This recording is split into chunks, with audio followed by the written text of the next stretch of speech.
वो फ़रेब था जो गुज़ारे दिन तेरे बगैर। वो फ़रेब था जो गुज़ारे दिन तेरे बगैर।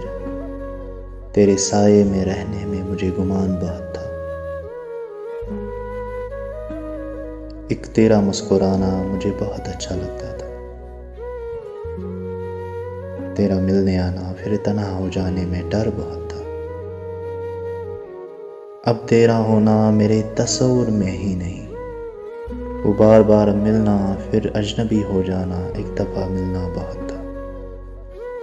अब जब गौर से सोचता हूँ ये ज़िंदगी कहाँ रुक गई। मैं तन्हा ही काफ़ी था, खुद से खुद का होना बहुत था। किस तरह वो सितमगर मेरे जहन पे एक छाप छोड़ गया।